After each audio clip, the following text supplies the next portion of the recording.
The Pac-10 Player of the Week for his fine performance up in Seattle last weekend, Brandon Roy, as the Washington Huskies defeated USC and UCLA. Now they travel south to some very unfriendly territory. The Pit, MacArthur Court in Eugene, Oregon, for the second meeting of the year between the Washington Huskies and the Oregon Ducks as the final third of Pac-10 conference play begins tonight. UCLA still on top, tied in the loss column with California. The California Golden Bears are hosting Arizona tonight. That could sort out an awful lot of what happens over the next couple of weeks in another very important game, particularly for the University of Oregon and Washington this evening. Hi again, everybody. I'm Paul Sunderland. My partner is former UCLA Bruin, someone who just loved coming to the Pit, Larry Farmer. You know, we look at the standings and look at where both Washington and Oregon are, and both of them ended pretty ugly losing streaks. Washington lost 3 in a row, all out on the road, then beat SC and UCLA, and Oregon finally ended a 6-game losing streak in conference by running all over Arizona State last weekend. But continually, Brandon Roy is establishing himself as one of the best all-around players in the country, if not the best all-around player in the Pac-10. Oh, absolutely. And the key to him is his versatility. Brandon Roy is an outstanding defensive player, as he will draw the assignment of guarding Aaron Brooks tonight. He finishes off that defense being an outstanding rebounder and shot blocker. He's such a good ball handler that he can create his own shot or create a shot for a teammate. He's averaging 19 points a game. He fills it in all areas. Well, he shares the ball. He is among the league leaders in block shots as well. And you already alluded to Aaron Brooks. And there's no question that when your team has lost as many close games as Oregon has, fingers get pointed at the point guard position, and he's got to have a huge game tonight. And he struggled against Brandon Roy in Seattle. He really did. And Aaron Brooks has got to handle the pressure of Washington, not only in the backcourt, but when he gets the ball into the half court, to be able to initiate the offense and not from the half court line. And he's got to score. He was only 2 for 12 in that last ball game. Aaron Brooks is invisible. Oregon's going to have a hard time tonight. Big weekend for both of these teams. The University of Washington taking on the Oregon Ducks. The Ducks trying to move up to that 6th spot so they get a bye in the first round of the Pac-10 tournament. Coming right back to the Pit, MacArthur Court in Eugene, Oregon, for the Huskies and the Ducks.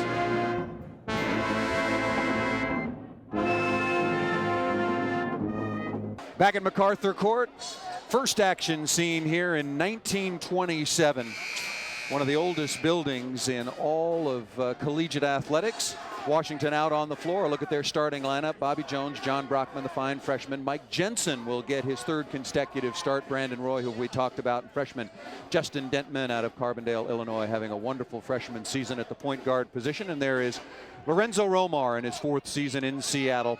What a marvelous year last year, 29-5, 14-4 in the Pac-10, and went into the NCAA tournament as a #1 seed. For the Oregon Ducks, 5-8 in conference, 11-14 overall. Hairston Kent, Ivan Johnson in the middle, Aaron Brooks, who we've talked about, along with Champ Aguchi, and we are underway. And the Washington Huskies in their road purple uniforms with gold and white trim. Oregon in their familiar whites with also gold and green trim. Brockman down inside, a little bit of a shove off, and Ivan Johnson, who you were not surprised to see, Larry Farmer, in the starting lineup, along with Champ Aguchi. His first 3-point look not there. Had a huge weekend, 6 threes against both Arizona State and Arizona. But back to the presence of Ivan Johnson on the floor for Oregon. For rebounding and being physical on the inside. Justin Dentman with the steal and the layup, and Ernie Kent was very, very concerned and told us yesterday at practice about the start of this game. He thought that the game up in Seattle, won easily by the Huskies, got away from the Ducks because of the physical play and the determined play of the Huskies. Jensen with an ear steal, and it went off of Aguchi, and a careless play and turnovers late just absolutely killed Oregon in Tucson last week, a game they should have won over the Wildcats. And this has been the way Washington loves to start games. A lot of ball pressure, denying, jumping in passing lanes, one pass away to push your initiation of the offense further away from the basket, which makes it hard to attack. Jordan Kent matched up against Brandon Roy. Jordan Kent could well be the best all-around athlete in all of collegiate sports in the United States. Dangerous looking play inside Brockman. Aaron Brooks tried to block him out, almost inadvertently undercut him. No call there. Brockman with the tip. And so far, this game starting off, if you're a Washington Husky fan, exactly the way you'd want it. good, hard, aggressive defense, creating turnovers and fast break opportunities, Denton getting the layup, and then shots that don't come up as a surprise where you have that opportunity because you're the league leader in getting offensive rebounds at 15 per game to get right to that offensive board. Mentioned the first meeting between these two. That was back on January 21st. Sellout crowd up at Heck Edmondson Pavilion. Jordan Kent down the lane, misses the layup. That was 178-59 by the Huskies, a game in which Oregon led 20-16. Oh, banking it in. Well, the bank is open. Everything going the Huskies' way. They lead at 7-0 to start this game. Bobby Jones comes into this game shooting 18 for 60 from behind the arc. So and you just saw why. That's why he's 18 for 60. Malik Hairston, who had 17 in the first meeting. Nice little dump off to Johnson down inside, the junior college transfer out of San Antonio, Texas. First basket for Oregon. And great decision by Malik Hairston. He will have opportunities to drive against this Washington defense, as he did when they played in Seattle. But once he gets to the basket, he's got to make better passing decisions as that Washington defense will converge on him. Good little step back by Dentman, not there. Strong rebound. Taken by Hairston out of Detroit. Beautiful pass by Johnson running the floor. Just could not handle what was a perfect pass. See some of the athleticism of Ivan Johnson. 6'8", 255 pounds, but fleetly getting out and leading the break for Oregon. We stood next to him yesterday. You say 255. I say he's a little north of 255. You stood next to him. I was standing about 30 feet away. Pull-up jumper out of the corner by Roy. Very good blockouts by the Oregon Ducks. Hairston, good ball handler to Johnson again for the slam dunk.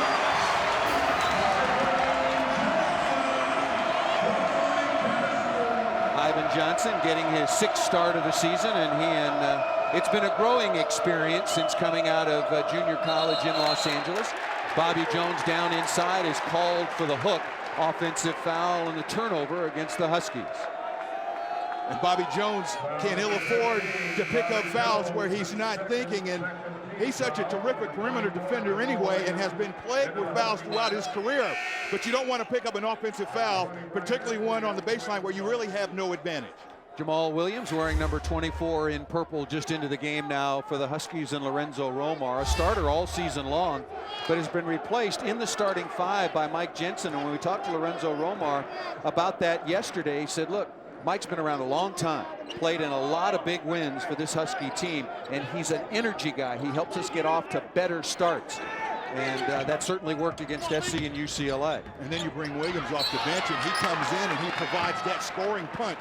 So by switching those two players, not only now do you have an energy guy starting the ball game for you, but you're coming in with a better score. And Jamal Williams is still going to play his usual allotment of minutes, as evidenced by last week against SC and UCLA. 15 points, 5 rebounds against USC, 10 points, 3 rebounds against UCLA.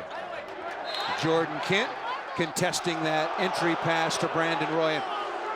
That's just going to be a great matchup all evening long. Jordan Kent, football, basketball, and a track All-American for the University of Oregon. And at 6'5", he can provide the physicalness and the height and the athletic ability to keep that ball from easily being fed to Brandon Roy in the post. You just saw Ryan Appleby knock down his 49th three-pointer of the year, and as opposed to Bobby Jones, you see why he is about a 40%er. We got a timeout here at MacArthur Court, just underway. A critical Pac-10 matchup between the Huskies and the Ducks. Thanks for joining us. I've never gotten all that close to a duck, but I don't think there are any horns there. Paul Sunderland with Larry Farmer here in Eugene. The Huskies at 18-5. They are currently 7-5 in the Pac-10 Conference. Oregon at 11-14 and 5-8. And I mentioned a critical game. Oregon needs to gain some momentum after finally putting an end to that 6-game losing streak. Ernie Kent feeling very good about the way his team has practiced, the way they have responded, particularly to all of those difficult losses. You look back, they have lost 6 games this year by 2 points or less. And for Lorenzo Romar, even though they're 18-5, he thinks they still have a lot of work to do to play themselves into the NCAA tournament. Malik Hairston with his first basket along the baseline. Now 10-6 is the Huskies lead after getting out to a 7-0 start. Yeah, Coach Kent talked to us yesterday about the fact that he felt his players were resilient.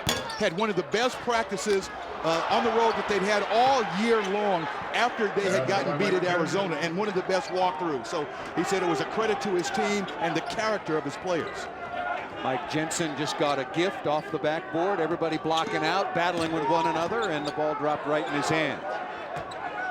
Last year in a real physical battle here at MacArthur Court, won by the Washington Huskies in overtime. Jordan Kent had 19 points and 16 rebounds. Aguchi, nice pass to Johnson for the finish.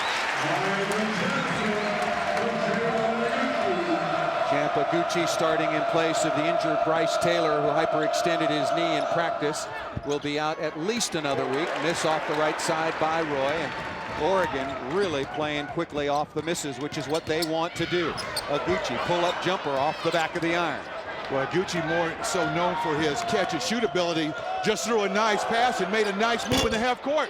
Jensen rims in and out. Boy, that was more than halfway down. And this is one area of the Oregon game that's changed since Christmas, and Brooks is really putting the brakes as per request by Coach Kent, and looking at opportunities not to run his fast break, but to play under more control. Great look down inside.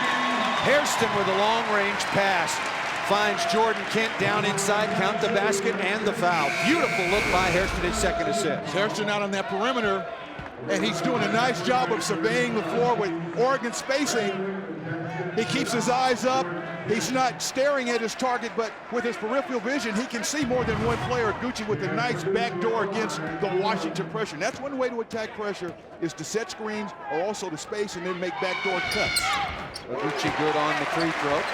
The 6'5", 195-pound sophomore out of Houston, Texas. Just the third Oregon Duck in history to make at least 6 3-pointers in consecutive games. He was 6 for 15 against Arizona. I asked him if he'd ever taken 15 threes in his life. He said, never. I said, not even in grade school, not even in high school? He said, never. That's got to be a goaltend. You're going to count the basket, and Brandon Roy is in the scorebook for the first time. 14:06 remaining in the opening half. Washington leading at 14-11. They counted the basket and a foul. No, they're just going to call goaltending. The players mulling around thinking there was a foul as well, but as I thought, just a basket. Well, the ball went in anyway, but the official, in acknowledging the fact that it got touched on the way down, blew his whistle, so that stopped the action. But as you mentioned, a lot of the players thought maybe it was an and one. There was a lot of contact on the play. Brandon Lincoln on the floor for the first time. He had 12 points in 24 minutes, one of the real bright spots of that Oregon loss up at Seattle. 5 of 6 from the floor. Aguchi down the lane, and on the pass off, a foul is going to be called. They give that to Ryan Appleby.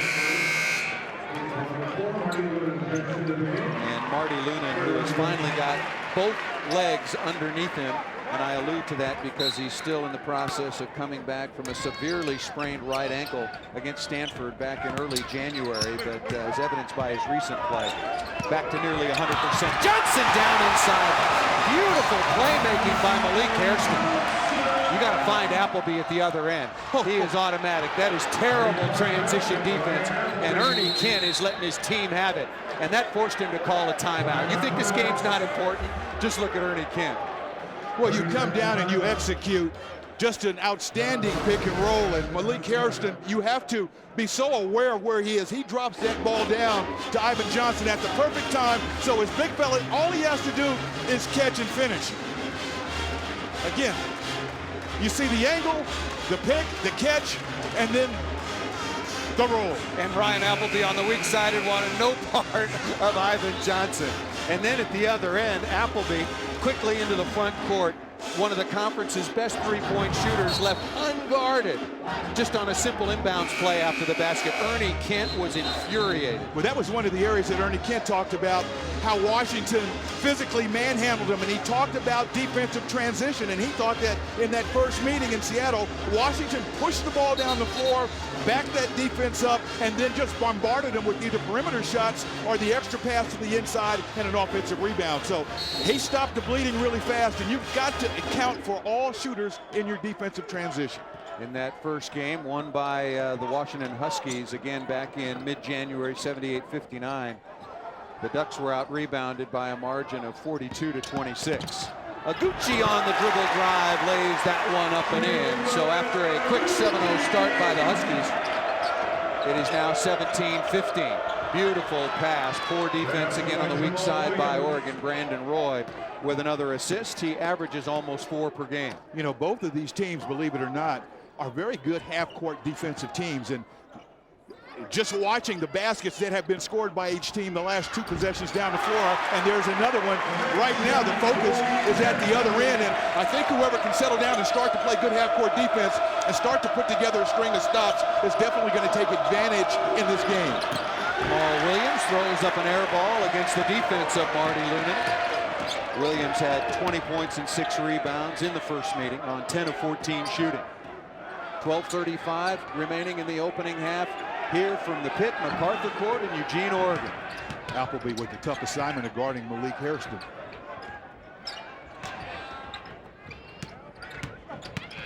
Aguchi on the dribble drive, not there. Tipped outside by Johnson. That is going to be the Huskies' ball. Adam Zahn out of Redondo Beach, 6'8", 230-pound redshirt junior coming on the floor now. Averages about 4 points and a similar number of rebounds. Aguchi and Johnson go to the sideline. So Aaron Brooks on the floor along with Brandon Lincoln. Zahn, who just came in. Malik Hairston, who's been brilliant so far, along with Lunan for the Ducks. Brockman, 15-foot pull-up jump shot, not there. Lunan with a nice block out. Beautiful pass by Brooks down inside. What a look to a streaking Adam Zahn that time. And it's been interesting to me so far. We thought for sure that Brandon Roy would be on Aaron Brooks again, but so far we haven't seen that matchup every time down. Well, in transition, you really aren't assigned to a man, and you've got to stop the ball first and then start to pick up dangerous players. And as you saw right there, Brandon Roy running to the basket to protect it. Made a nice play on the block. Might have gotten Zahn on the wrist. Jordan Kent will come back on. Malik Hairston will head to the sideline. Hairston, 4 points, made both of his field goal attempts, but to make it 3 very impressive assists. And right now, off some beautiful passing from Brooks and Hairston, Oregon is able to get right to the rim against Washington. And they're making great decisions as opposed to the way they finished in Seattle, where everything was get to the basket and then create a shot or take a difficult shot. Right now, Oregon's getting to the basket, they're finishing, or they're making the extra pass, which is leading to a wide open shot. Oregon showing some full court pressure and then matching up. They're in a zone right now, trying to match up out of it. 10 to shoot. Roy along the baseline, unselfish play. And that ball is tipped off the head of Aaron Brooks and out of bounds. Very close to a 3 seconds in the lane violation against Jamal Williams. 11:29 remaining in the opening half here in Eugene, tied at 19. After a very quick start by the Washington Huskies, Oregon has gotten right back even in this contest by doing a beautiful job of finding the open man, Larry. And they're doing that against pressure. And one of the ways to combat pressure, you see on this out-of-bounds play, is to drive the ball to the basket. But in driving the ball to the basket, you always have to keep your head up for the rotating defense. You see the nice pass that time from Aguchi to Johnson. Again, pressure outside, back cut to the basket, and Aguchi taking advantage of his quickness.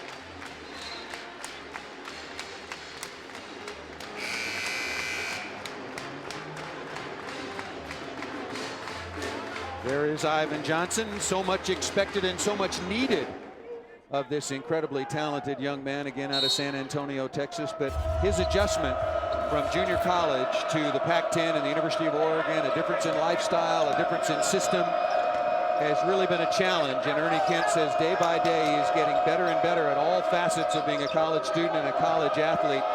Actually, Ernie Kent suspended him for a couple of games, and now he's got him back in the starting lineup. Near steal, and it is a turnover. Jordan Kent coming out of the backcourt. Quick double team in the post forced that errant pass.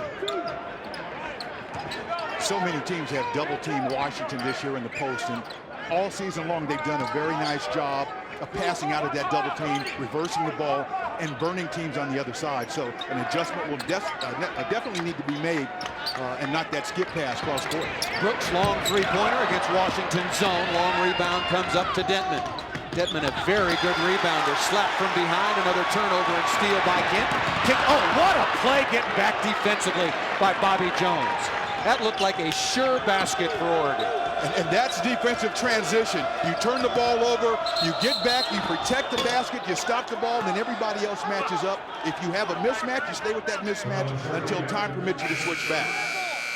Brandon Roy, on a very aggressive dribble drive, was fouled on the perimeter and will head to the sideline, replaced by Ryan Appleby, the three-point specialist for the Huskies. That is just the first team foul against Oregon, 5 team fouls on Washington.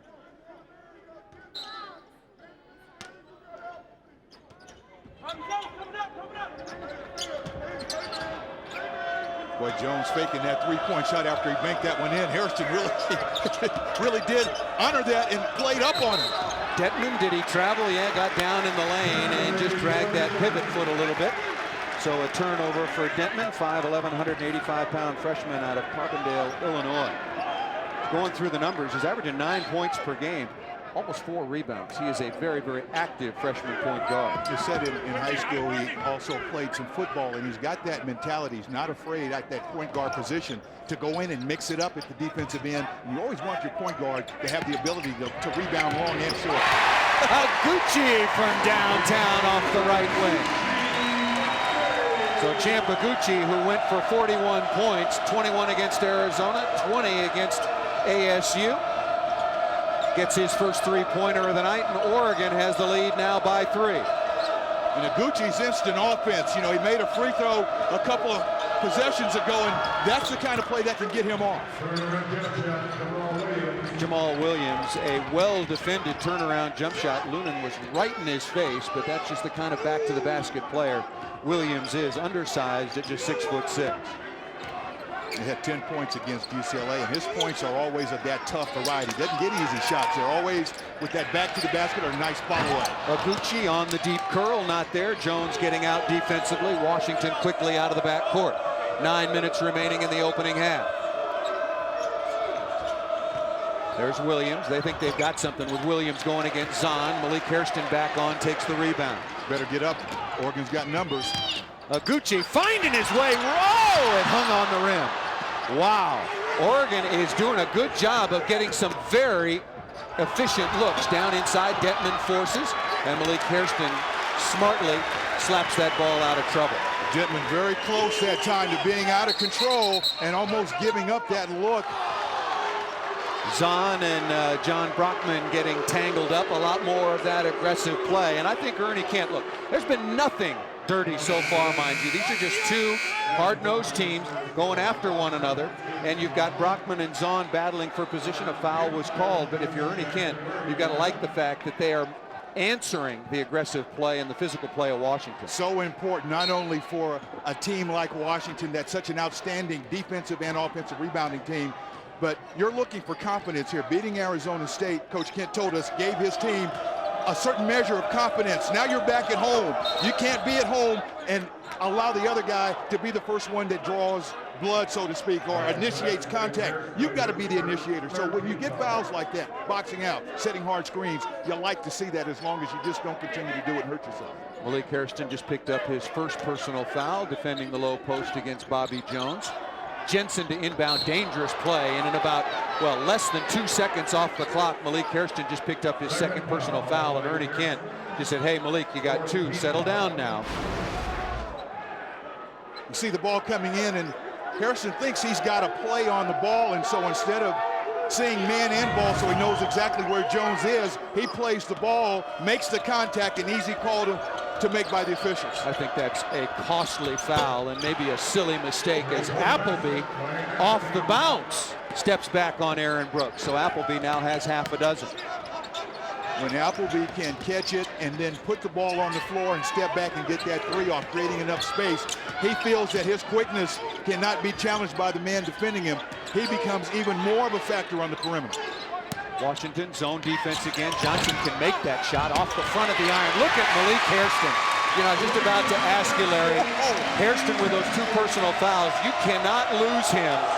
Do you risk leaving him in, or do you take him out? If he picks up his 3rd, that is bad news for Oregon. Jones cut off along the baseline. And you go right at him to test him. Move that ball around. Right now he's got Detman. Well, I was surprised to see he was so aggressive. on the offensive boards last trip down. Good defense by Johnson.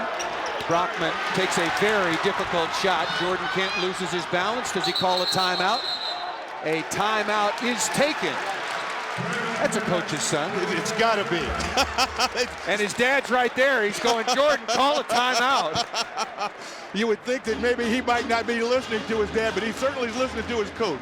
Well, they did have the possession arrow, so if the ball had been ruled held, it would have gone to the Oregon Ducks. Jordan Cannon, amazing story with his athletic prowess. The first three-sport athlete in the Pac-10 since 1971, when J.D. Hill accomplished that feat as a member of the Arizona State University football, basketball, and track teams. I want to remind you to tune in tonight for FSN Live. We'll have the complete breakdown of tonight's college hoops action, plus Brad Adam in Peoria with the latest on the Mariners. FSN Live tonight at 9:30 p.m. on FSN. 7:14 remaining here in the opening half. Again, the University of Washington got out to a quick 7-0 start. The game was tied at 19. Now we are tied at 24. Paul Sunderland with Larry Farmer. Oregon at 5-8 in the conference. Washington at 7-5. Arizona at Cal coming up later. UCLA atop the conference at 10-3, tied in the loss column with Cal, off until their meeting this weekend with USC. Aguchi, boy, we're gonna have to ask him twice. Hairston again, there's a foul. There's his third personal foul. Malik Hairston over the top, just picked up his third. That is a big call, and just what we were talking about moments ago.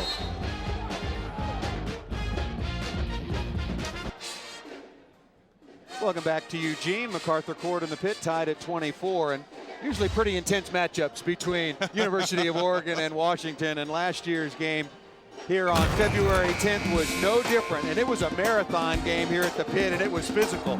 Both coaches into it. 4 Huskies fouled out, 67 fouls called overall. Will Conroy scores 7 points in the final 1 minute and 14 seconds, and he got the tying bucket at the end of regulation. 79 apiece on into the extra session. Conroy gets the first bucket of overtime for the Huskies, who would never look back. They go on to win it 95-88. That was the Huskies' 4th straight win over the Ducks. And you look at the way that game was played. It went to overtime. Both teams committing a combined 24 turnovers. So despite all of the fouls, it was a very cleanly played basketball game. In that sense. It wasn't sloppy where they were slinging the ball all over the gym. I was referring to the 67 fouls.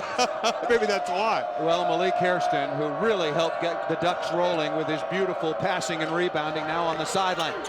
Up underneath, a one-on-one move made that time by Brandon Roy, and he'll get to the free throw line. So Ernie Kent rolled the dice, left Malik Hairston on the floor, and if you gamble, sometimes you win and sometimes you lose. And no one knows his player better than the head coach, and certainly Malik Hairston was told after he picked up that second foul, and what most players would do is they'll look at their coach and say, "I'm all right, coach, I'm all right," was not to get a crazy foul. If you get beat, give up a layup, but don't foul. And to get one going over someone's back to get an offensive rebound certainly does not talk about the IQ that Malik Hairston plays with. He's a smart basketball player, just committed a silly foul. Both of those free throws good by Roy. That was the second personal foul on Lincoln. And Washington dropping back into the zone, and I do mean dropping back, but they will certainly pay a lot of attention to Champ Aguchi. Brooks driving baseline, floater not there, rebound taken in traffic, bodies everywhere. Johnson and Jensen getting into it. A great pass on the baseline. Yeah, very unselfish player is Brandon Roy in every sense of the word. And when you say unselfish, look, he's averaging 22 points per game in conference, 5.5 rebounds, 4 assists, over 1.5 steals per game. He just does everything that's necessary at both ends. And you see that pass right there. You know, to feed the coach, you have to pass the ball away from the defense. It's just a subtle thing. He's got a great angle. He makes a very difficult play that you have to practice over and over and over again. Look very easy. He makes that pass with his left hand. Jamal Williams to the free throw line for a pair. That was the first personal foul on point guard Aaron Brooks. Aaron Brooks and Brandon Roy, very good friends from their days going at one another as prep stars in the Seattle area. Marty Lunan will come on replacing Brandon Lincoln. 6:02 remaining here in the opening half. Washington back on top now, 28-24.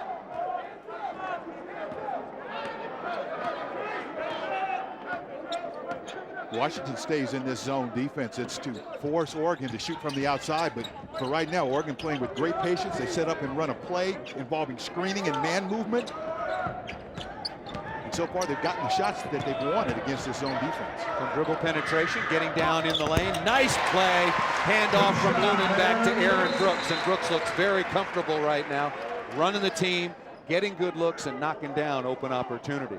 Brooks controlling the pace right now at which Oregon is playing, not only in transition, but in the half court. Now, the zone defense that Washington is currently in will also settle down the Oregon offense and make them a little bit more deliberate in their attack. But as you mentioned, Paul, Oregon taking their time and getting the shots that they want to get in the looks. Oregon out of fouls. Nice hesitation, dribble drive. Jamal Williams with the score. Johnson went down hard at the other end for Oregon. Pull-up jumper by Iguchi, not there. Williams with a long rebound, bringing it out to Jones. Bobby Jones underneath the basket attempted to take that charge, and there was no whistle because he was too deep. No, it was right under the basket. It was a very good no call. And that's going to be waved off. Bobby Jones thought he had a tip down inside, working hard for it. Jones just picked up his third personal foul, joining Malik Hairston. Washington, as you mentioned earlier, Larry, the best offensive rebounding team for Lorenzo Romar in the entire Pac-10 at 15 per game. 6-team foul against Washington. Again, the third personal foul against Bobby Jones, who is quickly to the sideline for the Huskies. Brooks all the way down inside, lays it up and in, count the basket, and the foul is on Jensen. Well, this is a different Aaron Brooks than we saw in the first meeting back on January 21st up in Seattle.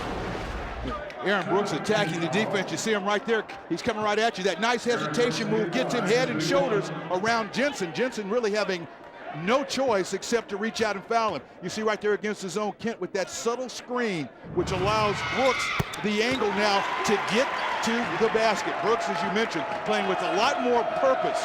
When he was driving in that first meeting, it was like he was unsure once he got in that painted area exactly what he wanted to do with the ball. He knows what he's doing today.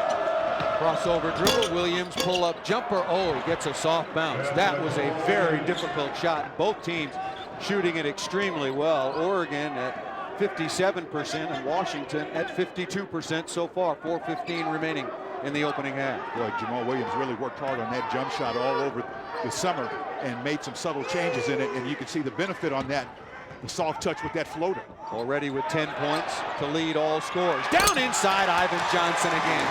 Boy, Oregon is really getting great looks at the rim.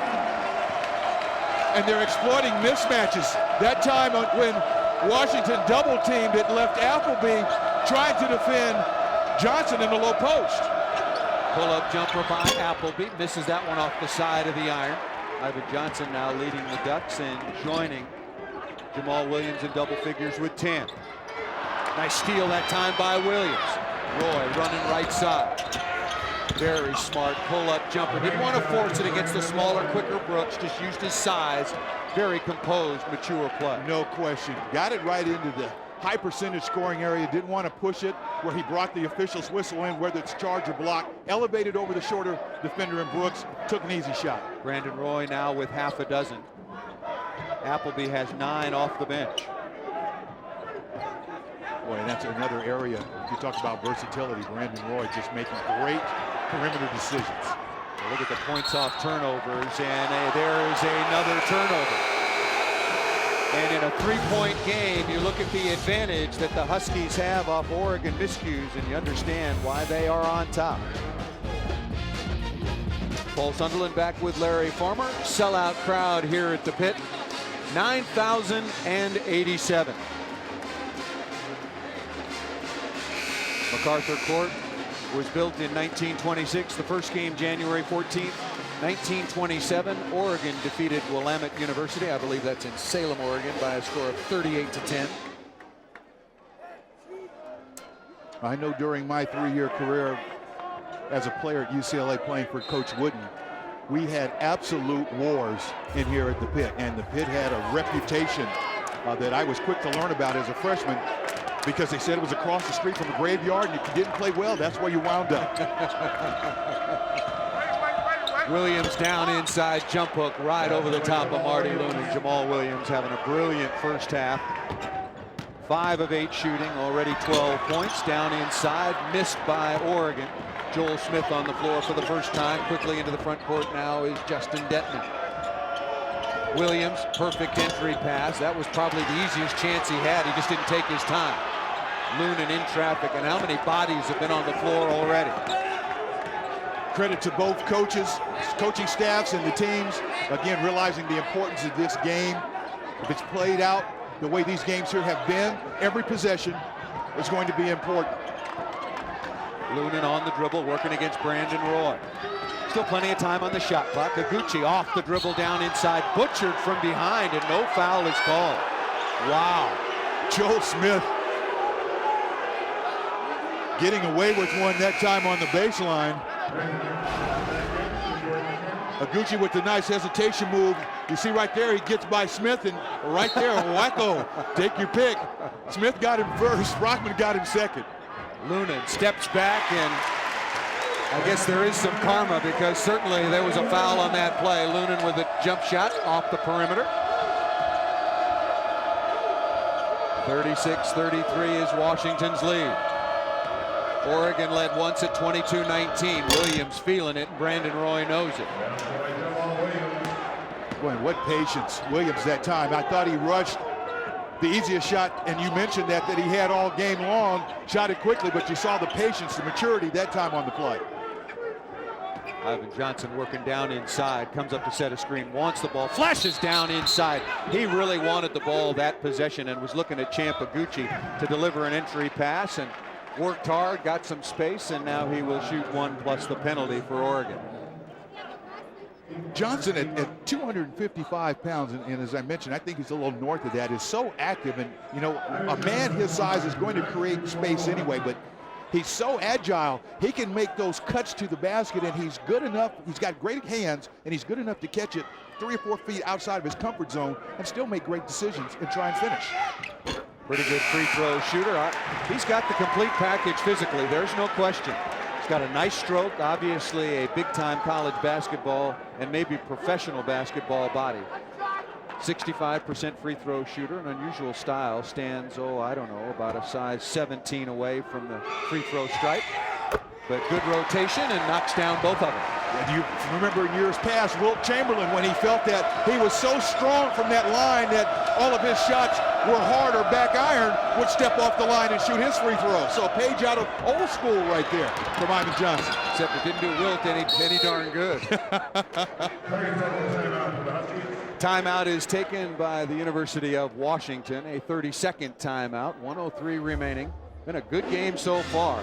Foul trouble, very important, particularly for the Oregon Ducks with Malik Hairston, and for the Washington Huskies, Bobby Jones picked up his 3rd personal, and they are both vitally important to their respective teams. Well, you look at the game that Malik Hairston had at ASU, and ending that 6-game losing streak, you know, he only missed 1 shot. He had 22 points. He was 6 out of 7 from the floor, but 3 out of 3 from the 3-point line. You could see that confidence in which he was playing in the first few minutes of this ball game. That 30-second timeout has been changed to a full, so while we have a moment, want to remind you that Saturday Pac-10 basketball takes center court on FSN with 2 great games. First up, Arizona State takes on Cal. Then the Huskies battle the Beavers with bragging rights on the line. Coverage begins Saturday at 5 p.m. on FSN. Oregon State still hoping to get Lamar Hurd back in the lineup. They are, I believe, now 1-8 since he severely strained a groin muscle against Arizona State. And it has been very difficult for the Beavers since he went out.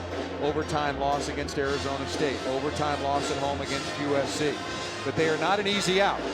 No, they're not. And, you know, talking about Arizona State, Jeff Pendergraph, a young freshman that you and I had a chance to see a couple of weeks ago, has shown great promise and has a bright future as one of the budding superstars in this Pac-10 conference. The Arizonas are in the Bay Area, coming up a little later on. As a matter of fact, right after this evening's game here in Eugene, it will be Arizona at Cal. That is a huge, huge matchup. When you look at the Pac-10 standings, and we'll go through it again at halftime, I think UCLA is the only team that is a definite in right now. I would think the Pac-10 will get at least 3, maybe 4, probably not as many as 5 teams this year, but a lot to be decided in this last couple of weeks. You know, ordinarily, the Pac-10, when the conference is way up, you can expect 5 and pray for 6. But there were some bad losses early, and we've talked about some of those that might hurt the Pac-10 this year overall, and 3 or 4 might seem more practical getting in the NCAA tournament. The officials working with the timekeeper and the official scorer to make sure things are exactly as they want them. It was a shot clock correction that they wanted. 21 seconds remaining on the shot clock. 1:03 left in the opening half here in Eugene. Beautiful day here in Eugene. Mid-40s, frost on my windshield this morning. I didn't know what to do with that. What do you do with that? You come to Chicago, you'll know what to do with it. Look down inside for Brandon Roy, and as the ball is deflected out of bounds by Marty Lunan, a foul is called. So it will be 1-1 for Brandon Roy. Last week's Pac-10 Player of the Week, 25 points, 11 rebounds against USC, 20 points, 7 assists, and a couple of very important block shots against UCLA.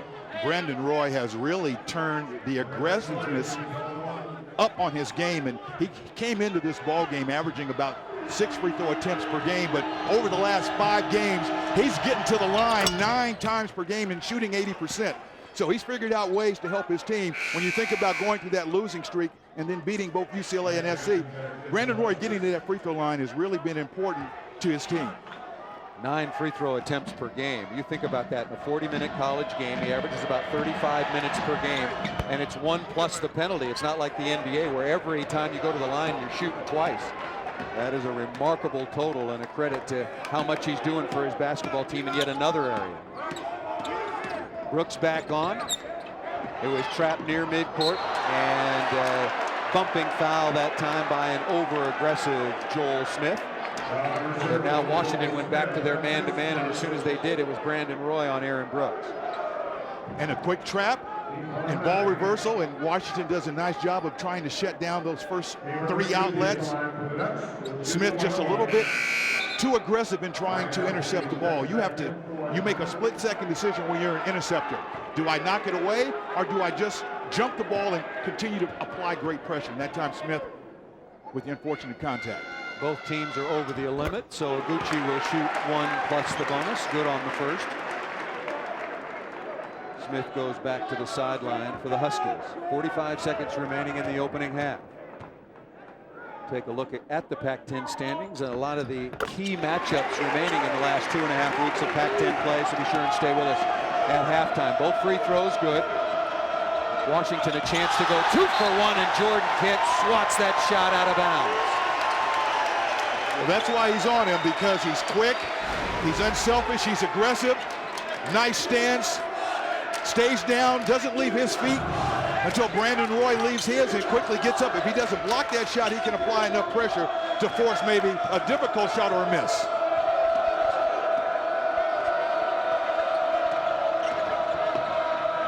Appleby goes down. Brooks trying to fight through that screen, some contact away from the play. 12 to shoot for Washington.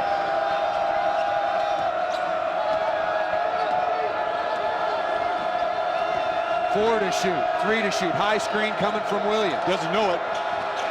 Brandon Roy getting down inside, and when you come to the pit, sometimes you can't even hear your teammates.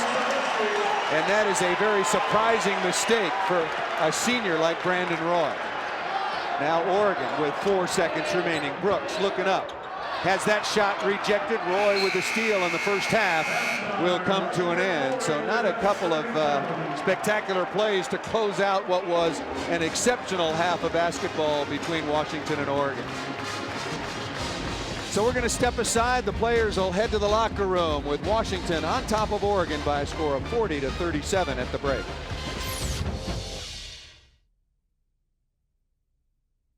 Washington going into the second half with a 40-37 lead. Larry Farmer in large part because of the play off the bench of Jamal Williams. Well, Washington averaging 83 points a game because their ability to go inside and out. You see Jamal Williams right there on the quick post up, and then here just using his quickness to exploit his opportunity to play inside. And then Ryan Appleby, who will stretch anybody's defense, catch and shoot or off the bounce with that step back. Those two have put a lot of pressure on the defense of the Oregon Ducks.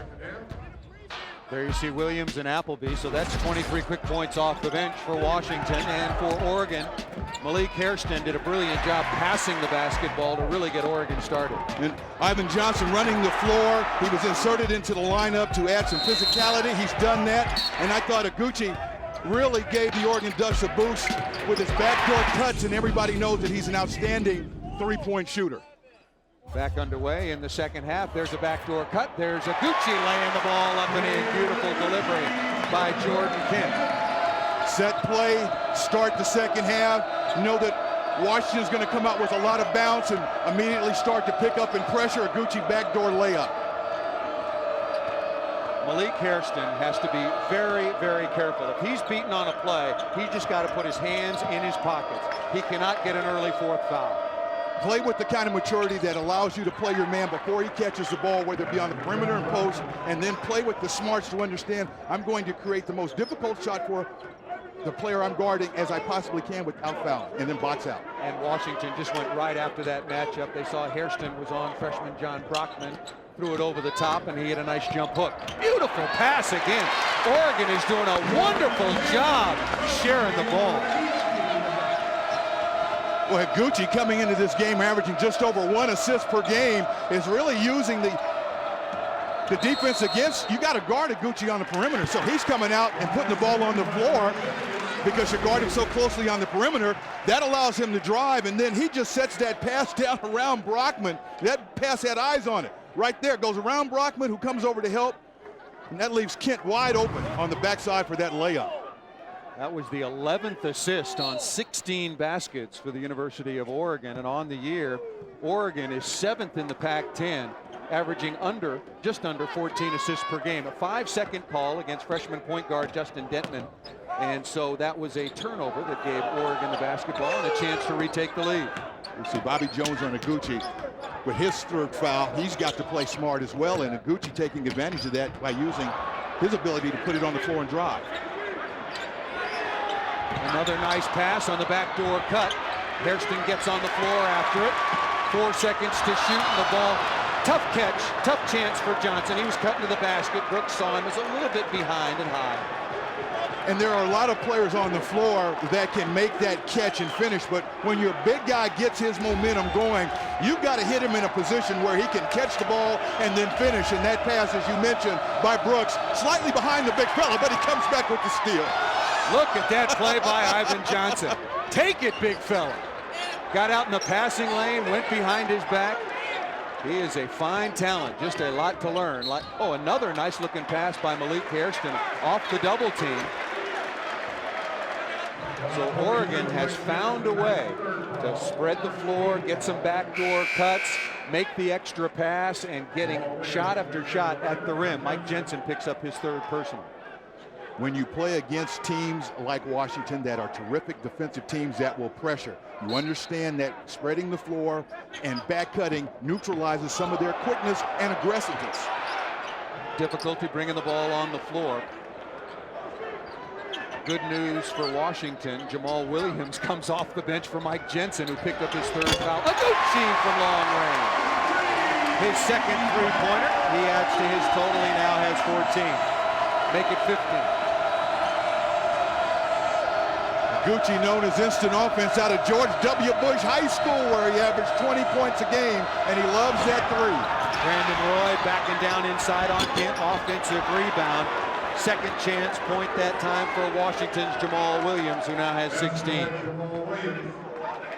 And that's that grinded out offensive style of Washington. You know, they beat you in so many ways. They love to play that perimeter game. They love to be in transition, but they can also grind it out and pound that offensive board and feed the post and get a lot of work done. Some of that hard hat, blue collar stuff done on the inside. Washington back in the zone once again. Saw this for about a third of the time in the first half. Iguchi from about 28 feet. That was off the back of the iron. Champ Iguchi is not bashful. Got a beautiful stroke.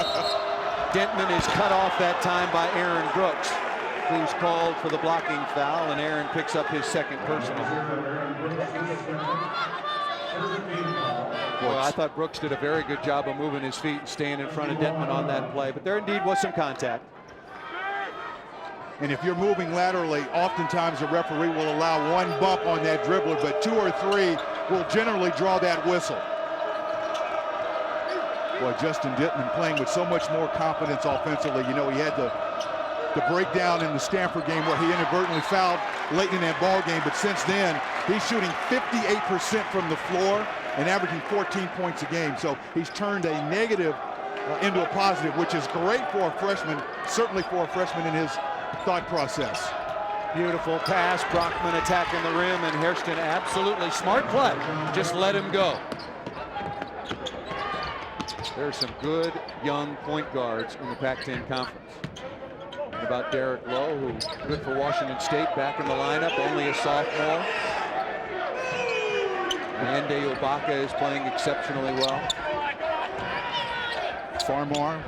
Jordan Farmar is only a sophomore, kicking ahead. Bobby Jones at the other end loses the handle, throws it on the floor, and Brockman hustling on the play is right there. And that's when you want to save the ball blindly like that, when it's underneath your basket. Brockman with a nice finish. Another player that I've really been impressed with so far this year is the USC Trojans' Ryan Francis out of Louisiana. Had an exceptional year for the Trojans. Hairston also has to be very careful on the charge. Brooks pull-up jumper, no, and Johnson caught with his hand in the cookie jar, pushing off on Jamal Williams. Easy play to call.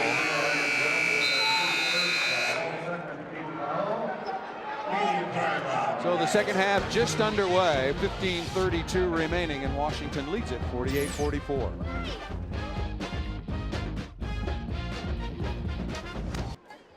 Oregon trailing Washington by a score of 48-44. The Huskies have won the last 4 meetings against the Ducks, and freshman John Brockman for the Huskies starting to exploit a very favorable matchup and making some hustle plays as well.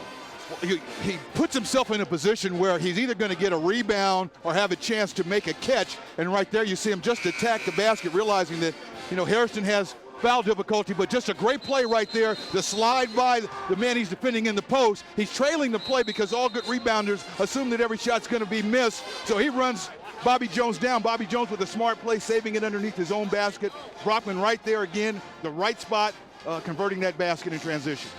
And Malik Hairston once again, very heady plays, making sure that he is completely out of the fray so he does not pick up his 4th foul. Both teams shooting the ball exceptionally well so far in this half. And Brockman getting a lot of opportunities, and you can see Hairston with the headband wearing number 1. Picked up that 3rd personal foul. There's the lob pass once again, helped by Johnson, and Brockman tosses it in off the glass. And Hairston even fronted that time, which makes you throw that ball over the top. Not a whole lot of pressure applied on the perimeter, but they have him front, so he's not in any risk if that pass is made of then having to defend a post player. Rotation that time coming from Johnson Lee. Pull-up jump shot by Hairston, not there. And he seems to have really lost his rhythm for this game. You know, and it's difficult, and something players have to learn how to do is play with foul trouble. And right now he seems to have gone into a little bit of a shell, making sure he doesn't pick up that 4th foul, because he was brilliant and had a real flow and a rhythm at the beginning of this game. And they put him on Brockman because Brockman probably in the offense for the Huskies, 3rd or 4th down a time or 2 in terms of what they look for. Brockman, another offensive rebound, got it up on the backboard, and Roy went in and cleaned it up. So another offensive rebound for Washington. And that's where that will create difficulty, because now with Brockman posting up every single time and the Huskies going right to him to go after Hairston, everybody's trying to help out, which makes you vulnerable when you start to help out on one player for the offensive rebound. Yeah, it's by protecting that matchup. I think it has taken both the Ducks and Malik Hairston individually out of the game, at least for the moment. 8-point advantage now for Washington. Tough shot inside for Williams, looking for the foul. Oregon needs a basket. If Williams is going to take Johnson in the post, he's got to do it with quickness. Hairston off the perimeter after an air ball from exactly the same spot. Buries that one as nicely as can be. Malik Hairston in the game now with 9 points. 5 assists so far. Down inside, Williams missed an easy one. Goes to get his own miss, throws it back up off the iron, and it's going to be 2 free throws coming. Well, Williams is one of those players that will just not back down on contact, and he's a warrior. He loves the combativeness that goes on in those individual matchups in the post, which is why not only is he a good back-to-the-basket player in the low post, but also a tremendous offensive rebounder. 3rd personal foul now on Aaron Brooks. That is a big call as well. Played 6 minutes and 29 seconds of the second half. Williams will go to the free throw line to shoot a pair. That ball off the side of the iron, and now rebounding is really starting to be a factor in this basketball game as Lunan comes in replacing Johnson. The rebound margin now is Washington 21. A lot of those at the offensive end. The Ducks with only 12 carries. You see a shot of the background with those shakers being waved to distract the free throw shooter. You played here, Paul. How difficult is it to play here in the pit? I've described what it was like. I was on the home team. Played here at Oregon for one wonderful varsity season. Had a great time. Played for Dick Harder, and I loved playing here. I remember stealing a pass at midcourt to score the winning basket against Oregon State, and it is the loudest sports experience I ever had. Well, it was loud for UCLA, and it certainly had nothing to do with us scoring baskets. Appleby trying to track down an errant pass, throws it out on the floor as Brooks missed at the other end. I loved it here. I had some other opportunities come my way that turned out pretty well also, but I absolutely love my time here in Eugene. So off the turnover, Aaron Brooks and the Oregon Ducks will bring the ball into the front court. Appleby and Detman in the back court, along with Brockman, Jensen, and Roy up front for Washington. Oguchi leading the way for Oregon with 15. Ivan Johnson now on the sideline has 12. Lunan can shoot the 3. That off the side of that. Tip by Jordan up and in. Jordan Kent with a tip. Kent is so quick a foot, which is probably one of the reasons he runs track. That's a good call. Pressure on the ball. Detman lost control, and then it was he that tipped the ball back into the backcourt. Speaking of tips, let's look back at Kent's. Double team that time forces Washington to scramble. It's more difficult to find your man and box out when you're trying to match up out of a double team, and Kent using his quickness to get to the basket, his athleticism to jump and soft touch and controlling that basketball. 8th turnover for the Huskies. The Ducks had 10. Most of those seemingly coming very early in this game. 53-49, Washington leads it. They got out to a 7-0 lead. The game was tied at 19. Oregon took a 22-19 lead, and then it was 40-37 at the half. Lunan attacking, head fake. Oh, nice block from behind, but a foul from behind. That foul is most likely going to go on John Brockman, but it will be 2 free throws coming to Marty Lunan. Well, you talked about Marty Lunan and the moderately sprained ankle that he had that essentially cost him about a month, and you know the slow progress he made in coming back. But Coach Kent told us that he was a very vital part of the team. He's a terrific defensive rebounder, but getting him back healthy helped him at both ends of the floor. Bobby Jones will come back on. Brockman picked up his first personal foul. There you see Lunan's season numbers. Had a couple of big games lately. He had 17.6 rebounds at Arizona State, and 15 points, 9 rebounds in that overtime loss at Stanford. Excuse me. Not overtime loss. It was Washington that went overtime against Stanford. Something that Lorenzo Romar would like to forget. When you look at some of the games that both these teams have lost, some heartbreakers, but not the kind of losses that have left these teams demoralized, but kept them thinking that, hey, we've made some mistakes. There's certainly things we can correct, but we're giving ourselves an opportunity to win. Oguchi, one dribble, on balance, and buries another three-pointer. Boy, he has got Adam Morrison range. 18 points now. Kent back-to-back rebounds. Tied at 53. The Ducks looking for their second lead. Brooks, good crossover against Appleby. And with that whistle, we will take a short timeout. All even once again here at the pit, 53 apiece. Back in Eugene, both teams shooting the ball exceptionally well, and in particular from downtown, as it is time now for our Red Lobster nothing but net shots of the game. Saw a couple of long-range bombs. Malik Hairston making a liar out of me after he threw up an air ball, came right back to the same spot, buried that one. And then Champa Gucci, who took 15 threes against Arizona last week, made 6, and then came back and made 6 more on 8 attempts against Arizona State. Knocks down another. He's now 3 of 8 from outside the arc for 18 points. Well, you asked Coach Kent the question yesterday if he minded the fact that Oregon takes so many threes. They average 20 threes per game, and he said if the guy's open and it's the right player at the right time, he really didn't mind it. So I looked at the stats, and, you know, Oregon's 9th in the conference at 33% from behind the arc, but there's a coach giving his players the confidence. If you're open, I want you to make the shot. Good inbounds play, or poor reaction and defense by Washington. Malik Hairston, his first basket of the second half. Oregon retakes the lead, just under 11 minutes remaining, 55-53. Denton left unguarded straight away, rims out. Roy after and gets the offensive rebound. Roy, dribble penetration, down inside, count the basket and the foul. Very poor defense by Oregon. Lunan was there on the rotation at 6'9", just stayed down, didn't challenge the shot. And in that matchup zone that Oregon went to, you have to account for everybody on the perimeter, and you play the man in your zone in man-to-man.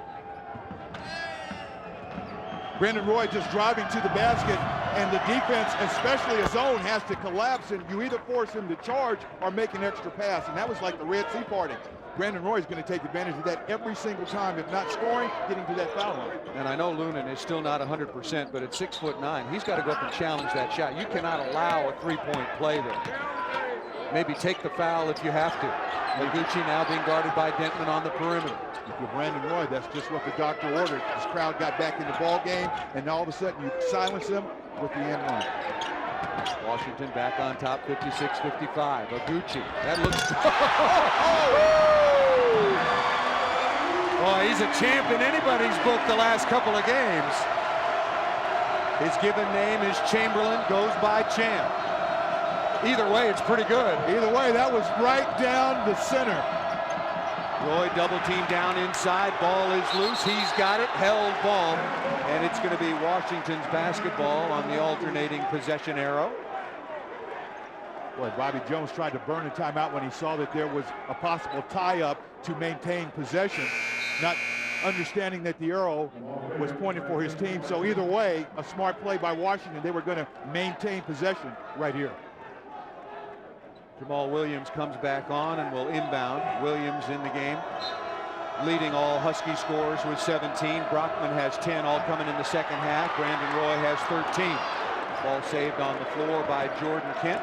Appleby and Denton in the backcourt now for the Huskies. What a smart play. Kent saves it and tries to throw it to half court. So whoever gets the ball, if it's his team, they got a fast break. If it's Washington, the defense has a chance to set up. Roy, a difficult shot, splitting a couple of defenders as the shot clock was winding down. Tied once again at 58. When Brandon Roy's on the floor, you have essentially another point guard, a player that understands time and score, that can create a shot not only for himself but for a teammate. He's an excellent passer.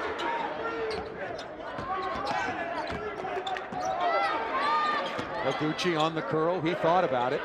Hairston from long range, and he buries another. Oregon really starting to light it up from outside the arc. They were just 1 out of 6 in the first half.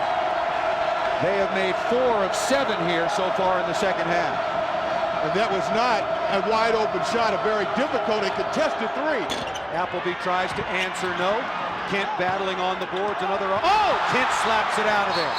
Boy, the ball is flying around, bodies are flying around, and that foul is called on Champa Gucci, and Ernie Kent doesn't like that.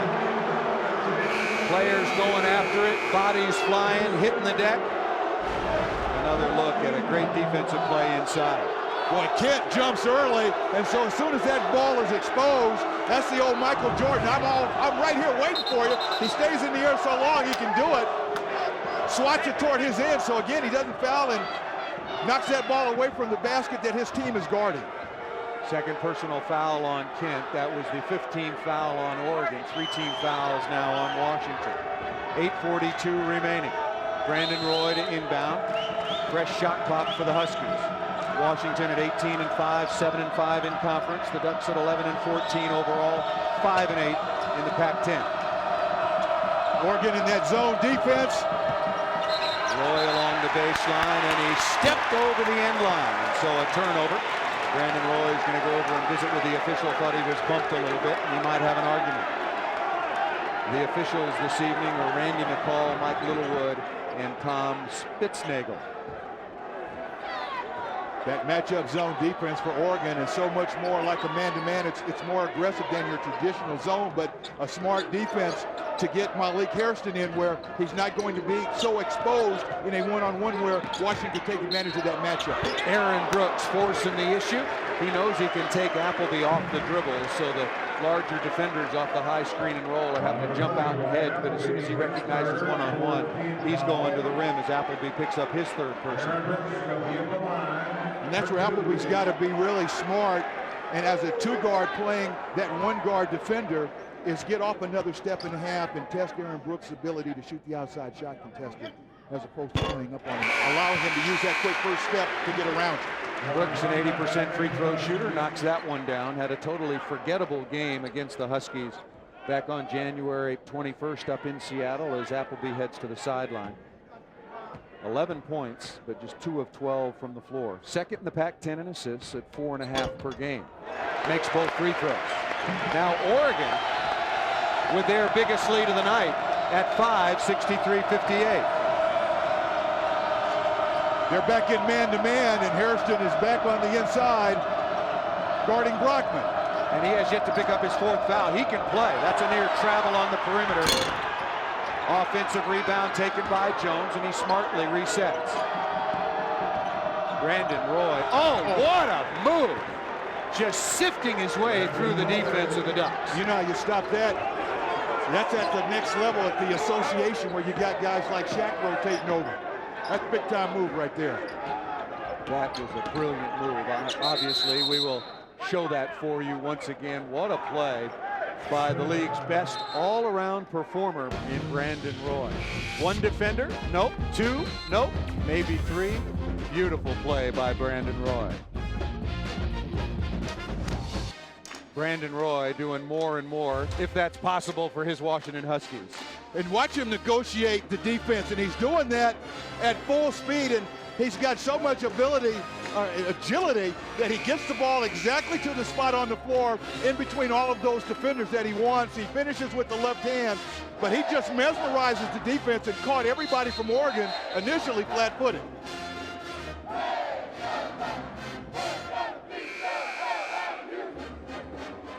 So Brandon Roy now in the game.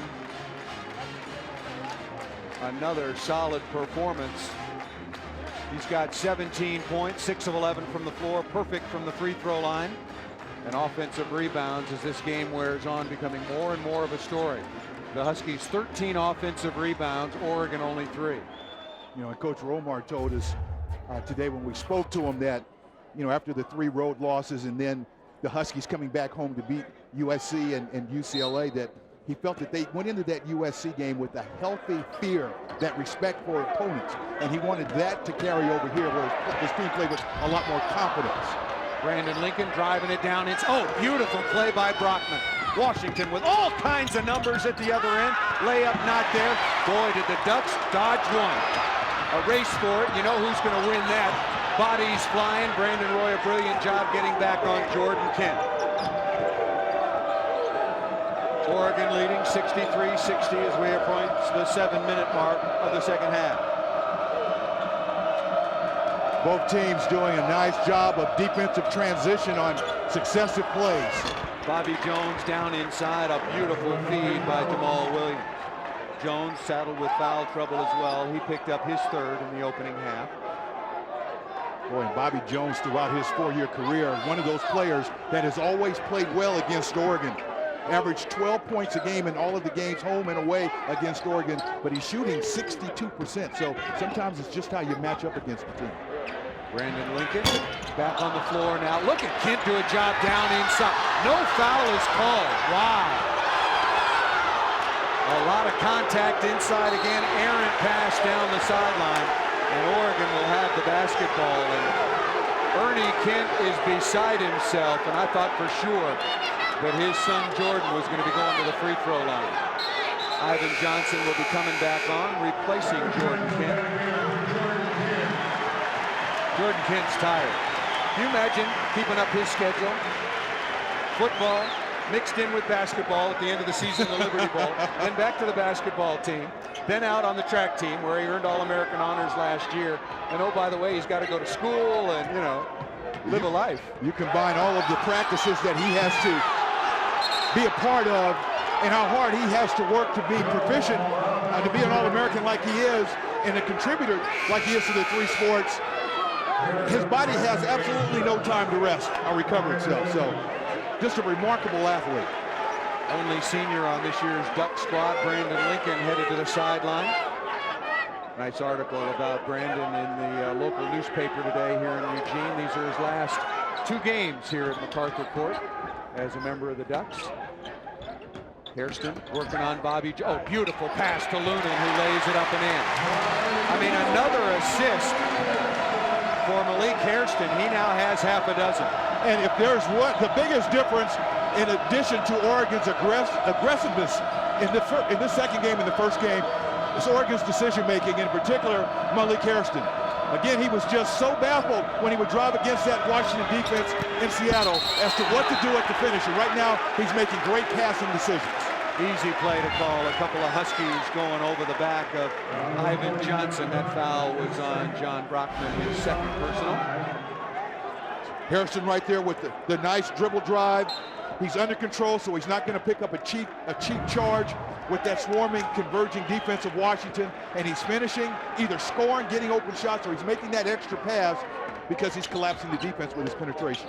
Dangerous pass by Aaron Brooks. Joel Smith now numbers, and Washington. Oh, look at that. Absolutely blew the layup, and Brandon Roy saves the Huskies. Brandon Roy waited on him to get in position.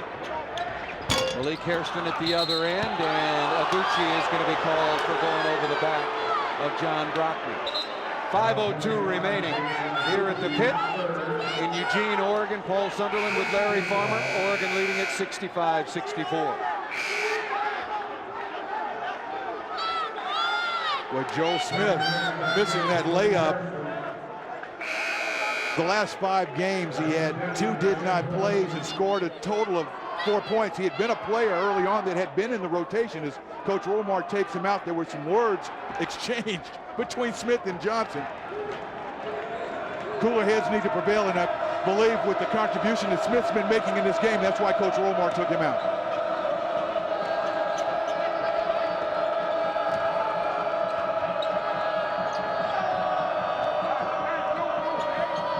Still plenty of time to shoot. Johnson now matched up on Brockman. Roy wants it down in the post. Boy, there was nobody guarding him momentarily. Bobby Jones loses the handle. No foul is called. Ball's on the rim, and Brockman hanging around, tips it up and in, having a huge second half. And a technical foul is going to be called. I think that's on Ivan Johnson. Wow. So the basket to Brockman, the technical foul on University of Oregon's Ivan Johnson, and Washington, who just moments ago trailed by 5, now looking to extend their 1-point lead. You see Johnson steps over and he thinks that he's drawn the charge. He's on the floor right now, so Washington has an advantage. And, you know, again, you talk about escalating. Smith and Johnson exchanged words earlier. Coach Romar gets Smith out of the ball game so he can calm down. Johnson stays on the floor, makes a pretty solid defensive play, but gets called or doesn't get the foul call that he's looking for, and then turns around and says something again. Escalating play, and Johnson winds up, who's been contributing in this game to his team, with this hurts his ball club. Well, he certainly got off to an exceptional start thanks to some beautiful passing by Malik Hairston. But he thought that he had done a very good job defensively as the technical foul shots are made by Brandon Roy. Made the first, going to step up to look at the second. Washington will also have the ball out of bounds, but he thought he'd drawn the charge on Bobby Jones. And then when he didn't get that call, and you know, he's the big man. He's supposed to control the backboards, and now I'm sure he's very frustrated because Washington is just swarming the offensive glass. And as he gets more experience, he'll learn when to flop and fall and when to flop and just step back, because if nothing else, you're going to give up an open shot if you don't get that offensive foul. You don't draw that call for your team, but at least by not falling, it puts you in a position to at least box out or get have a chance to get a defensive rebound. 10-2 run now by the Huskies, who will also drop back defensively. Lunan will inbound to Brooks on the floor with Jordan Kent. Brandon Lincoln back on. Ivan Johnson has gone to the sideline, and Malik Hairston with it out on the perimeter. With Johnson, I'm sure he'll be back in the game because of his ability to rebound, but it's a great move by Coach Kent to get him out of the game, settle him down, talk to him a little bit, and then get him right back in. Foul is called on a disbelieving Bobby Jones. That's a break for Oregon as Jones picks up his 4th personal foul. Oregon is over the limit. They already have 17 fouls. That is the 15th foul on the Huskies. I said it was a break because Malik Hairston had lost his balance and was headed to the floor. Clearly because the official thought that he'd been shoved in the back. One of your favorite maneuvers. I've been watching tape on you, Farmer. There's an art to flopping, and when you can draw a call by playing good solid defense on contact and not hurt your team by doing it, it's as good as any ploy in the game. Brandon Roy out now guarding Brooks, and now an offensive foul is called. Wow, so now it's the 4th foul on Malik Hairston. They have really been going at it away from the ball. In the upper right-hand corner, you see right there, Bobby Jones, who's as crafty as any senior you're going to find in the league. He's seen it all. He's done it all. Drawing that defensive assignment, steps out, and he plays Malik Hairston on the high side. Oh, we've got a quick timeout here in Eugene. Should be a heck of a last final 3:58. College basketball on FSN is brought to you by Dodge. Grab life by the horns. 3:58 remaining as the teams have headed to the sideline, getting ready to come back out on the floor. 3-point lead, 68-65. And talk about the remaining schedule first for the Oregon Ducks. Obviously a challenge as well. They've got to go to Los Angeles, then finish up against Oregon State. And for the Washington Huskies, I think they have the more difficult schedule and maybe even more important given where they are in the Pac-10 standings. Well, they've got 4 games on the road and 2 at home. Oregon State on Saturday, and then Stanford and Cal. They lost to both the Bears and the Cardinal when they went down to the Bay Area, and then they're at Arizona State and Arizona. Traveling violation is called inside against Jamal Williams. Probably the lesser of 2 evils that time, because I thought Williams got his right arm up in a very aggressive fashion and could have been easily called for a hooking foul. You know, you can get your arm back there, but you can't gain an advantage by gaining leverage or using leverage. Oregon again on the tail end of a 10-2 run by the Huskies. Oregon led it 63-58. Denton now guarding Iguchi. And Denton did a nice job that time because the side was cleared and Iguchi had that back door. Look at this, unguarded Aaron Brooks finding a wide open Malik Hairston. Sensational pass. Look at Lorenzo Romar. He's going, how in the world did anybody get that wide open? But it was good dribble penetration, obviously, and unselfish play by Brooks. 1-point ball game.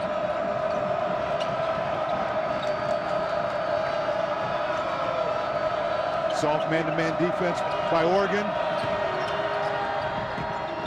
Brockman down inside, gathers himself, jump hook, no. Kent the rebound. He had a hold of it, deflected because he was fouled, went to Lunan, so it'll be 1-on-1 now for Jordan Kent. You see Brooks on dribble penetration. Here comes the help side. Bobby Jones comes across. There's no rotation down on the backside. When Bobby Jones leaves Malik Hairston to take away dribble penetration, he leaves his man wide open. And if that help side guard doesn't come back and help the helper, that's what it results in. As your big guy gets up, gives a dunk. Well, I thought Jordan Kent was going to the line for sure. Don't they owe him a couple? After the time he got whacked upside the head. Doesn't work that way, I guess. He's still not going to the line. They got Lunan stepping up. He's a better free throw shooter at 82%. Jordan Kent, a dreadful free throw shooter. And I think that's what they're checking on right now, maybe to see who indeed should be at the free throw line.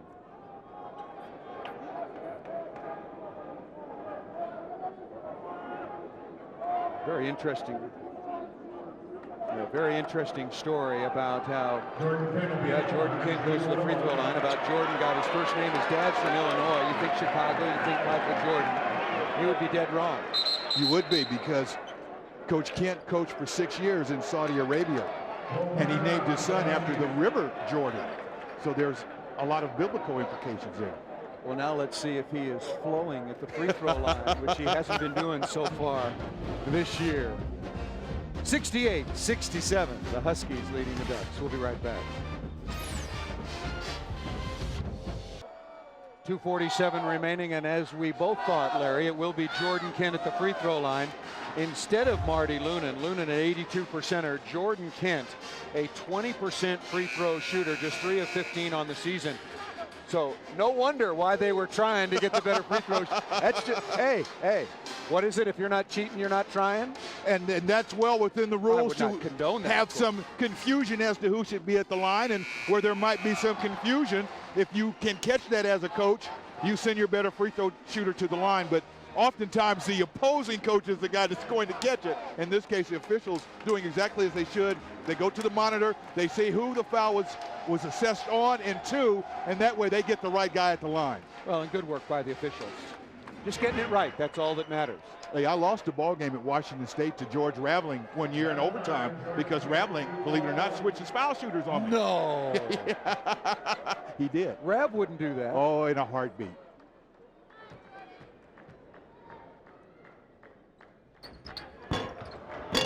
Oh, he needs a bounce. See, I told you he was flowing. Swished it. Hey, when you're 3 of 15, that is a swish. So Kent earns the penalty. That one's not close. But you come away with that possession with the score, and you tie the score. It gives you an opportunity now to come back and play defense with a little bounce in your legs. And that's exactly what Oregon needs. And Washington has to be patient. Look to get that ball inside against a soft matchup zone that Oregon's playing right now, but eventually get this ball in Brandon Roy's hands. Roy leading the way with 21. Champaguchi also has 21 for the Ducks. 5 to shoot. Appleby doesn't want to play one-on-one. A very good, oh, look at that, offensive rebound. Kent had the rebound and lost it.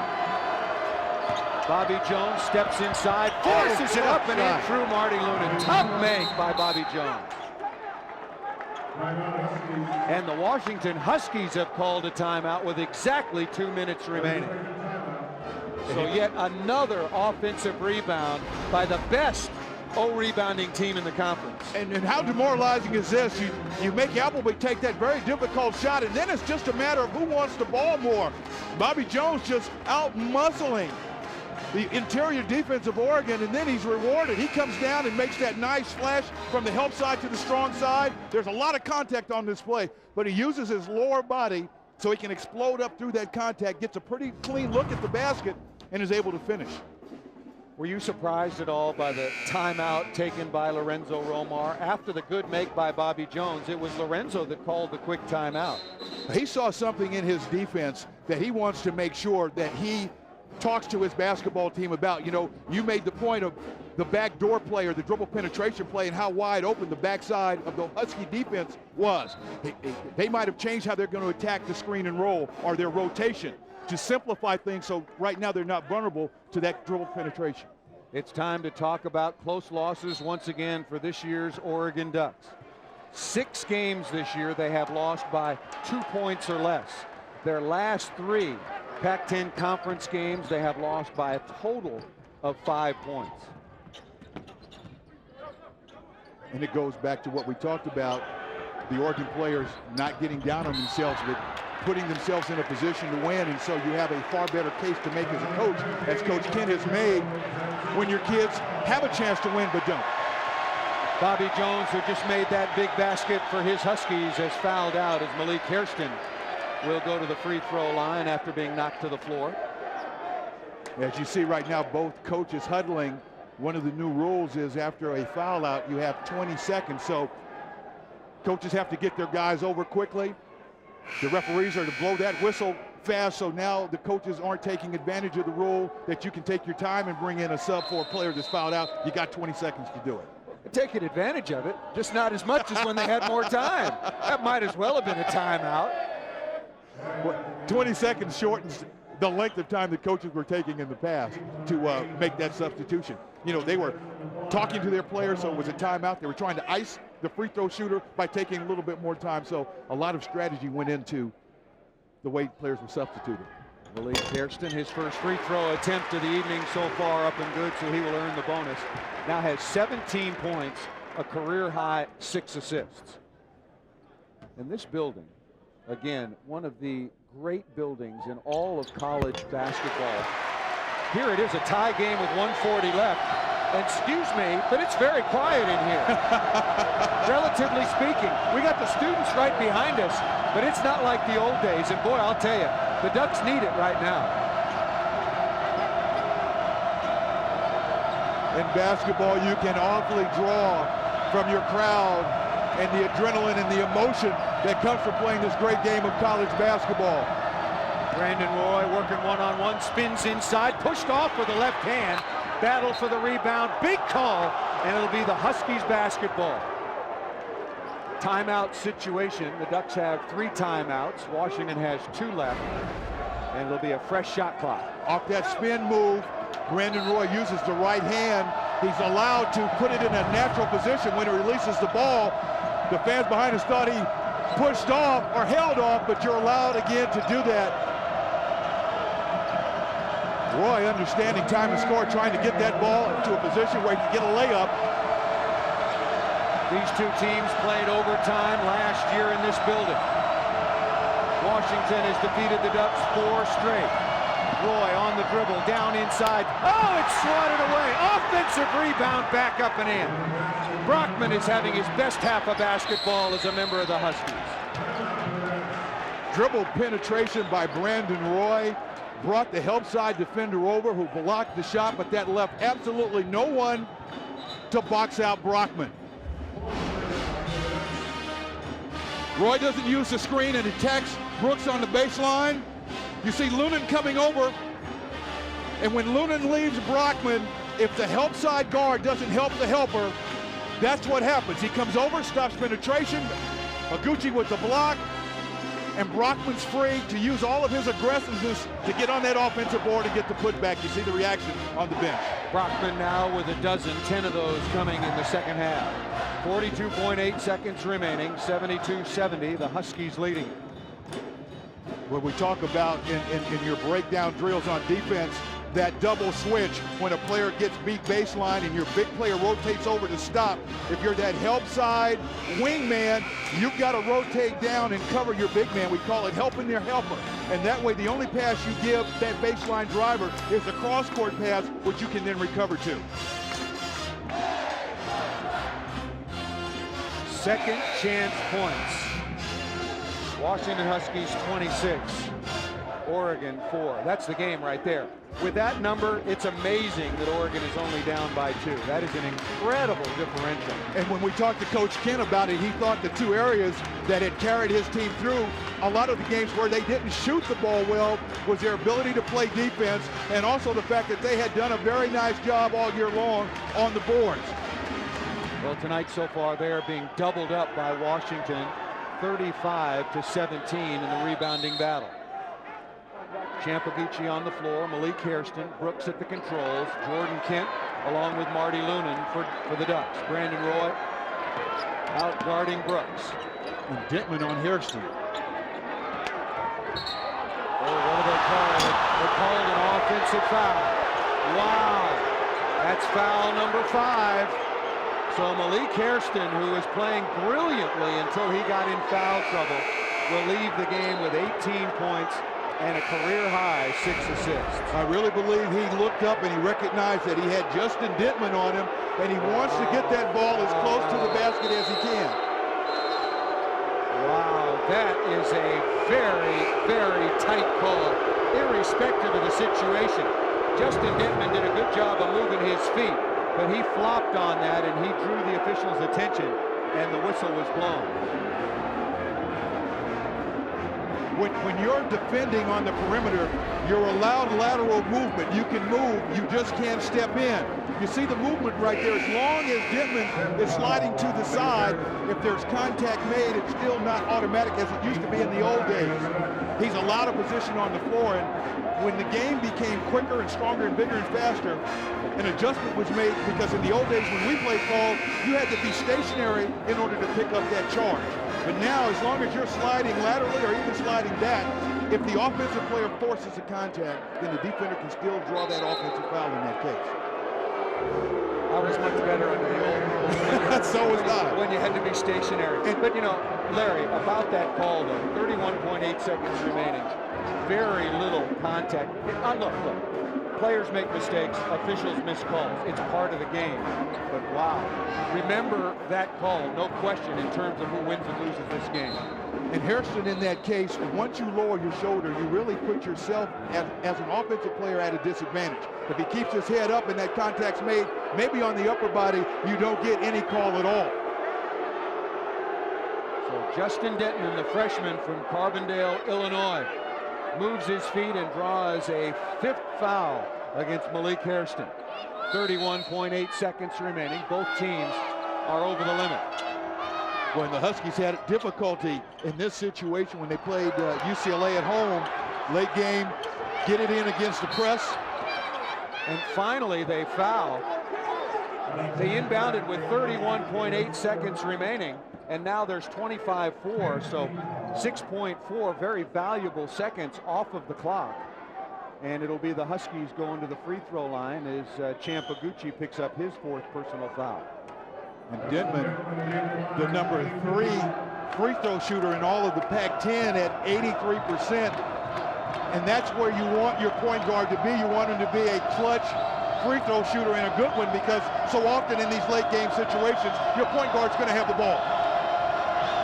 So Denton, the freshman, his first free throw attempt of the evening, and he coolly knocks that one down. And Washington was set up beautifully in the backcourt against the trap, knowing that they were going to be fouled. You had Brandon Roy in the backcourt, cool as can possibly be, along with Denton, an exceptional free throw shooter, and with marksman Ryan Appleby. You want your best ball handlers in the game late to handle pressure and also make foul shots. Both free throws up and good. 74-70. Oregon doesn't need a 3 yet. They get quickly into the front court and use one of their 2 remaining timeouts. Well, there are lots of different ways to skin this cat. 22.8 seconds is a lifetime. And I mentioned as they were advancing the ball, they being Ernie Kent's Oregon Ducks, they don't need a 3. Where would you go if you were running this team? You run your sideline out of bounds play, and that's what you're going to be running right now, something you're familiar with. And you look for that quick hitter that allows you to get the ball close to the basket, because the best case scenario, you're going to get the clock stopped on a score anyway. But if you can get to the basket and create a situation where not only do you score, but you have a chance to get a foul, now you have a chance to get that 3-point play the traditional way. But with 22.8 seconds left in a 2-possession game, look for the inside-out play where you drive and attack the basket, because you know Coach Romar's telling his guys, don't foul. Both teams over the limit. As a matter of fact, Oregon has 10 team fouls now, so Washington will be in the double bonus. Oregon led this game 63-58, and then a 10-2 run put Washington back on top. Ball is stolen out near midcourt. Aguchi goes after it, and the ball will still belong to the Oregon Ducks. Justin Denton was over the sideline, but valuable seconds off the clock with nothing accomplished. And that looked like it was a play to clear the side for Lincoln so he could go one-on-one, and just unable to turn the corner and go around and get to the basket. And precious time has ticked off.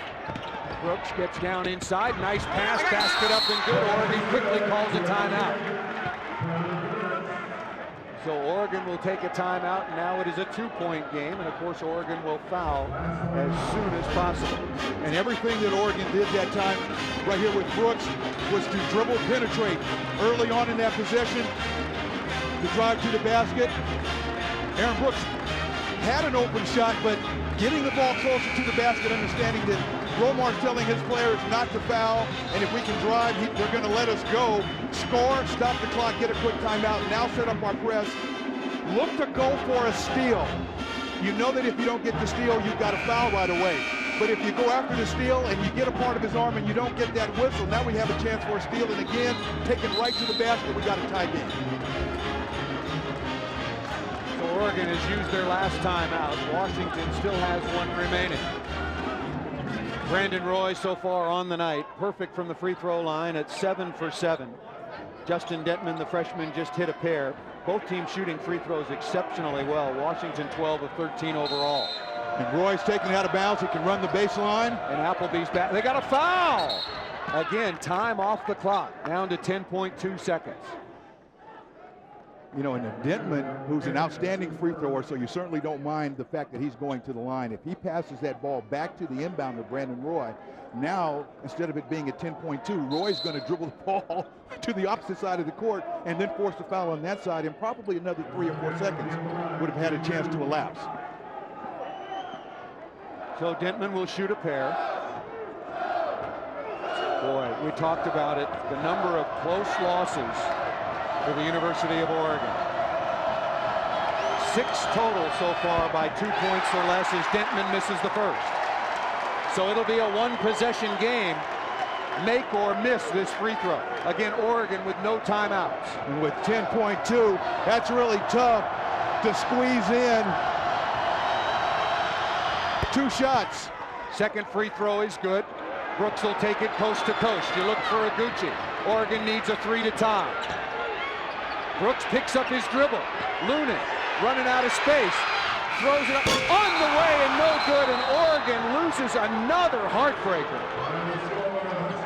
This one 75-72, so now they have lost 7 games on the year by 3 points or less. And you've got to feel for Lunin because he got stuck out there with the ball, and as time was ticking down, whatever had been called in transition just wasn't open, and credit Washington's defense for that. He got a pretty clean look. It was an open shot, and as you mentioned, just another heartbreak loss for the Oregon Ducks. Obviously, the play probably set for maybe some dribble penetration and then get the ball to three-point specialist Champ Iguchi. But Washington, now for the first time since 1980 to 82, wins 5 straight against the Oregon Ducks. Once again by a final score here in Eugene and MacArthur Court by a score of 75-72. For my partner Larry Farmer and our entire Fox Sports Net production crew, want to thank you for joining us. Be sure and stay tuned for Arizona at California. I'm Paul Sunderland, wishing you a very good evening.